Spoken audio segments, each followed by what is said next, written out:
Assalamualaikum warahmatullahi wabarakatuh. Sebelumnya, perkenalkan kami dari kelompok 4 Mikrobiologi untuk Kimia dari Rombel K1B. Perkenalkan, nama saya Adi Kalabit dengan NIM akhir 039. Saya Amelia Naila Afrul Maulida dengan NIM akhir 040. Saya Alifa Kalita Isaura dengan NIM akhir 051. Saya Ziva Anggi Pakamesti dengan NIM akhir 031. Dan saya Anang Solatalita dengan NIM akhir 048. Jadi teman-teman, di sini kami akan menjelaskan materi mengenai metabolisme dan asosiasi simbiotik. Tanpa berlama-lama, yuk langsung aja kita mulai penjelasannya.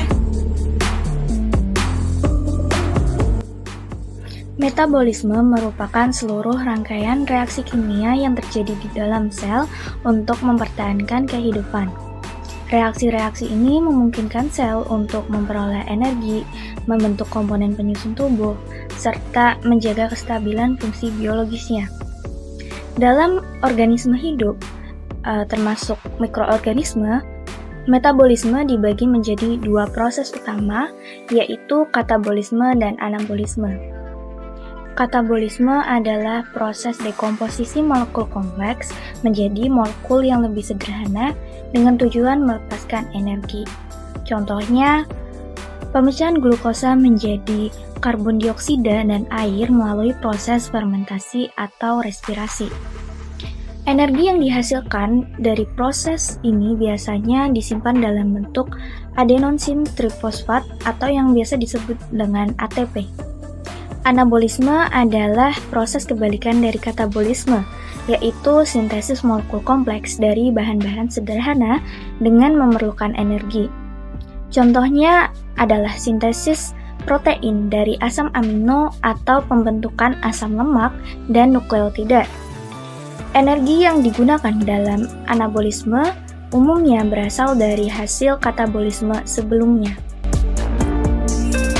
Mikroorganisme atau yang sering disebut dengan mikroba adalah organisme hidup yang ukurannya sangat kecil dan tidak bisa dilihat dengan mata telanjang dan membutuhkan alat bantu seperti mikroskop. Nah, kelompok ini meliputi dari bakteri, archaea. Archaea ini termasuk mikroorganisme prokaryotik. Jadi, dapat disimpulkan bahwa metabolisme adalah serangkaian reaksi biokimia yang terjadi di dalam sel mikroorganisme yang untuk mendukung kehidupan dan pertumbuhan mereka. Nah, mikroba menggunakan berbagai strategi metabolisme untuk memperoleh nutrisi yang sangat menentukan dan peran mereka dalam industri atau siklus biokimia di kehidupan nyata. Nah, jadi teman-teman, metabolisme itu dibantu oleh enzim. Peran enzim itu sebagai biokatalisator. Biokatalisator itu apa sih?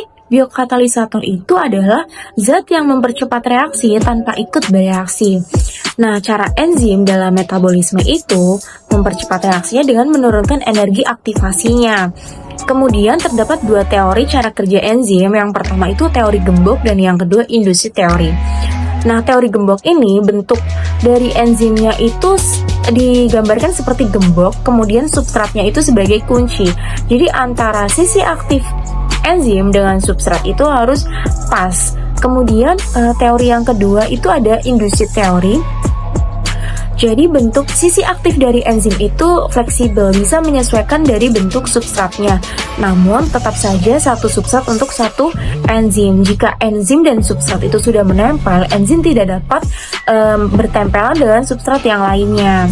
Kemudian pada reaksi katabolisme, enzim itu juga berperan sebagai penguraian dari senyawa kompleks seperti karbohidrat, lipid menjadi senyawa yang lebih sederhana dalam bentuk energi, yaitu berupa ATP.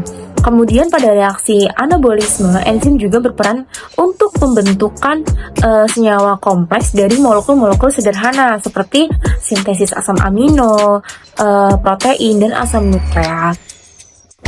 Kemudian ada faktor-faktor yang mempengaruhi kinerja enzim. Yang pertama itu ada suhu. Jadi pada suhu minimum itu enzim tidak aktif. Kemudian pada suhu yang maksimum itu enzim bisa rusak dan tidak dapat bekerja. Jadi suhu harus berada di tengah-tengah. Kemudian ada pH. Jadi enzim itu harus berada pada pH yang netral. Jika pH-nya terlalu minimum itu bisa rusak dan terlalu maksimum juga bisa rusak. Kemudian faktor yang lain ada konsentrasi enzim, konsentrasi substrat, aktivator, dan lain-lain.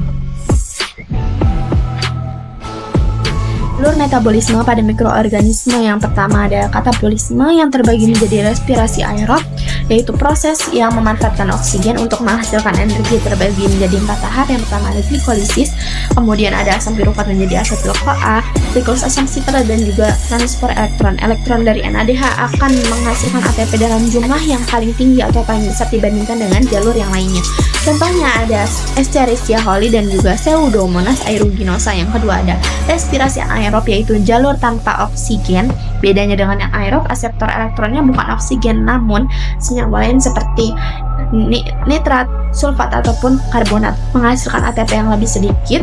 Dan juga mikroorganisme yang hidup atau bertahan, yaitu di lingkungan yang kurang oksigen seperti lumpur, sedimen, dan contohnya itu Desulfovibrio sp yang mereduksi sulfat menjadi hidrogen sulfida. Kemudian ada fermentasi, yaitu jalur tanpa oksigen melalui glikolisis saja yang merubah piruvat menjadi produk seperti etanol, asam laktat ataupun asam asetat melalui proses yang singkat ini, tapi dia itu berperan dalam industri pangan, berperan besar. Contohnya pada ragi atau Saccharomyces cerevisiae menghasilkan etanol. Kemudian yang kedua ada anabolis, terbagi lagi menjadi 2, ada oksigenik fotosintesis dan juga oksigenik. Anoksigenik ini tidak menghasilkan oksigen. Contohnya ada green sulfur bacteria atau genus Chlorobium, dan juga yang oksigenik menghasilkan oksigen, contohnya cyanobacteria, dan mereka sama-sama menghasilkan ATP.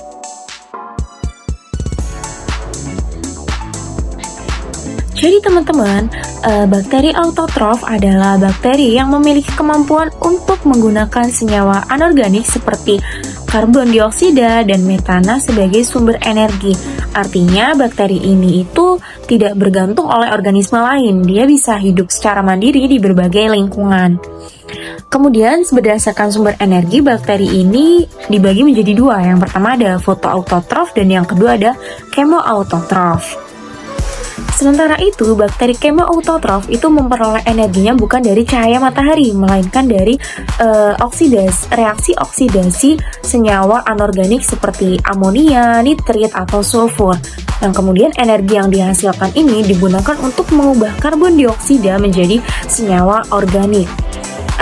Contoh dari bakteri ini yaitu ada Nitrosomonas dan Thiobacillus.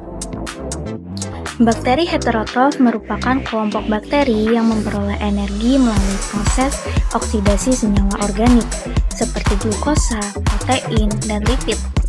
Berbeda dengan bakteri autotrof yang mampu menyintesis senyawa organik sendiri, bakteri heterotrof bergantung pada organisme lain sebagai sumber karbon dan energi. Mereka memanfaatkan bahan organik dari lingkungan, baik yang berasal dari sisa makhluk hidup, zat buangan, atau hasil metabolisme organisme lain. Berdasarkan sumber energi yang digunakan, bakteri heterotrof dibedakan menjadi 2 jenis utama, yaitu bakteri fotoheterotrof dan bakteri kemoheterotrof. Bakteri fotoheterotrof menggunakan cahaya matahari sebagai sumber energi, tetapi tetap membutuhkan senyawa organik sebagai sumber karbon. Contohnya adalah beberapa bakteri ungu non-sulfur seperti Rhodospirillum yang biasanya hidup di lingkungan perairan dangkal.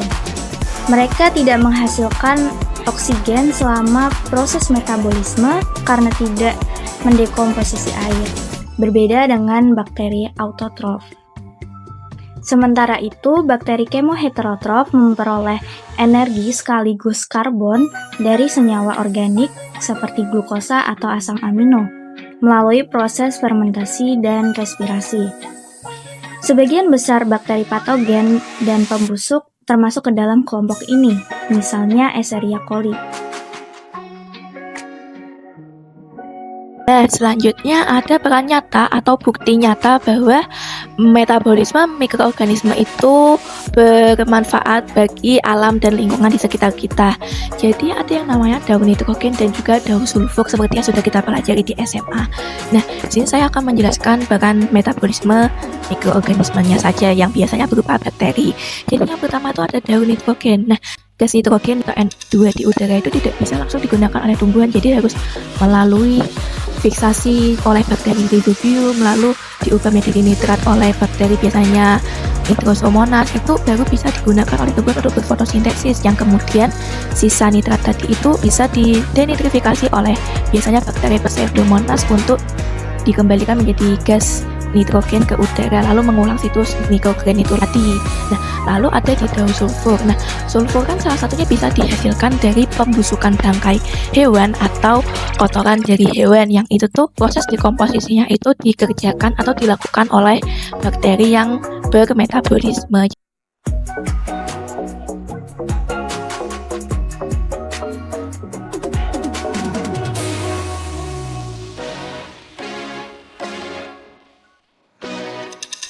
Adalah simbiosis. Simbiosis secara umum itu merupakan bentuk hubungan erat antara dua organisme berbeda yang hidup berdampingan di waktu yang lama. Hubungan ini tuh dapat memberikan manfaat bagi salah satu, keduanya, atau bahkan merugikan salah satu di antara mereka. Nah, dalam konteks ekologi itu, simbiosis dibagi menjadi 3 jenis utama, yaitu mutualisme, komensalisme, dan parasitisme.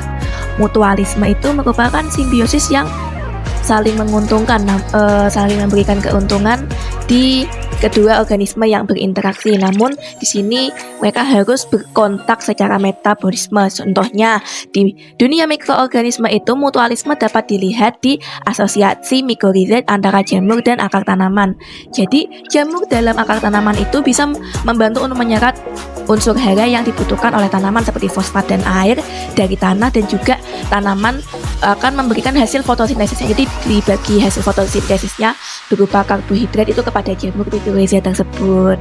Jadi mereka saling menguntungkan, saling memberikan zat yang atau senyawa yang menguntungkan bagi mereka di dua-duanya gitu. Jadi saling menguntungkan. Lalu selanjutnya di parasitisme. Jadi parasitisme seperti yang kita tahu merupakan simbiosis yang dimana salah satu organisme akan diuntungkan dan juga salah satunya akan dirugikan. Nah, hubungan parasitisme ini sering ditemukan pada bakteri atau jamur patogen yang hidup di tubuh inang dan akan menyebabkan penyakit gitu. Contohnya kalau di manusia itu adalah Mycobacterium tuberculosis yang menyebabkan tuberkulosis di manusia, itu menyebabkan penyakit. Lalu yang terakhir adalah komensalisme. Nah, kalau di mikroorganisme, komensalisme itu bisa terjadi antara bakteri non patogen dengan manusia gitu. Jadi di kulit manusia itu terdapat bakteri alami yaitu Staphylococcus epidermidis yang hidup di permukaan kulit kita gitu. Jadi dia itu akan mendapatkan nutrisi dari kulit kita, namun dia tidak akan merugikan kita sebagai inangnya gitu.